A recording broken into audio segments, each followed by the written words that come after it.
Anthony, where did you feel like you found your rhythm in this game, even increasing some minutes and getting more shots compared to the Brooklyn game, and how did that sustain throughout the game for you? Just being aggressive. Even in the Brooklyn game, I spoke to you guys, and after the game, I told you guys that I liked all my shots, just in and out. Just try to have some carryover from a couple nights ago. And they went in tonight. Just trying to keep that rhythm, get back to my old self. Did you relish the matchup with Embiid at all on either ends? It's always fun playing against another great big. He's been on a tear. I think averaging like 43 or something like that, and putting the team on his back. So. We knew it was going to be a tough matchup coming in, the way he's been scoring the basketball. And it was fun. Fun to battle on both ends. Me guarding him guarding me. So anytime I get a chance to play against someone like that, I always try to, have fun with those matchups. And, unfortunately, we just couldn't get the win. Okay. Eddie, just a couple for you. Staying on that same subject, do you think when you first came to the Lakers, you would have relished that as much, or you would have been like, oh, I got JaVale, I got Dwight, and so maybe that won't be my exclusive matchup? Do you think you've changed how you look at? No, I think it's just our lineups now. I mean, JaVale was starting every game, so and then Dwight was coming to get him. Markeith was coming to get me, so I didn't have to, but now that Dwight and DJ is, in and out of rotation in some games, and the way we've been starting, I mean, I had to guard them and guard these other bigs that I usually wouldn't have to if those guys started. So, like I said, it's always fun to go head up, with those guys and battle. And I asked Frank if he could see that this level of aggressiveness would be coming from you, and whether you'd be able to do it the rest of the way. And you say, yeah, why do you think we're excited about what's left in the season? Do you think your game, playing kind of the way you did tonight, the way you did defensively the other night, could unlock a lot of where this team can go? Yeah, for sure. And that's the biggest part, especially, who knows with LJ, what's going on with him, but just for our entire team, me getting back to my old self, and I feel good. I feel really good on both ends of the floor. My body feels great, and just trying to help the team in any way as possible, and get guys involved. And like I said, try not to take guys out of their rhythm. A lot of guys have found great rhythm when I was out. And we want to make sure that we keep getting those guys involved, and we're also trying to, work my way back into the system and find my rhythm. Bill, we'll go Bill, Stan, Kyle.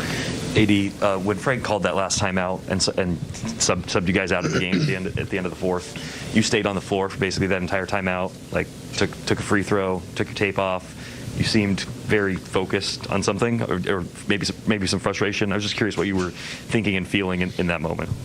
My wrist was bothering me towards the end, so I was just trying to shoot the ball. To be honest, just follow through and stuff and see how if I can shoot. To be honest, obviously frustration a little bit, just little things defensively that we were doing. I think they had a stretch in the first where then they went on like a 9-0 run toward the end, and then going into the second, and then the third quarter we turned the ball over.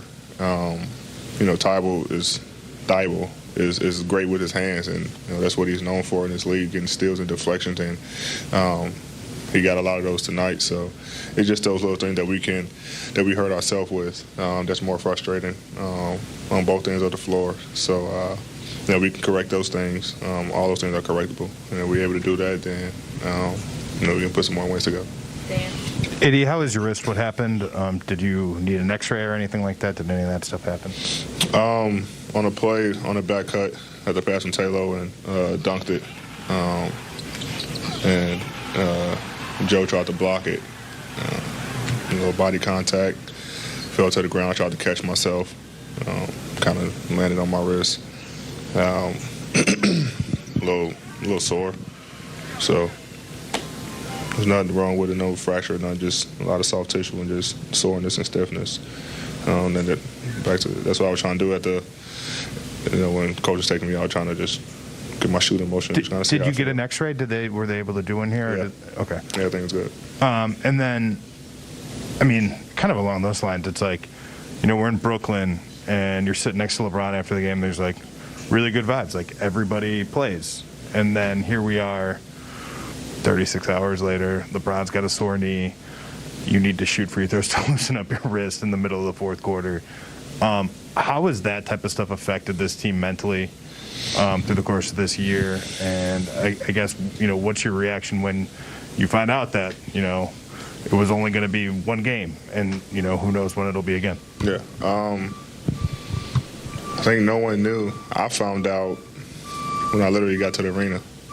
I was changing to go on the court for pre-shooting, and coach told me that, Bron's not playing. I'm like, well, I didn't know that.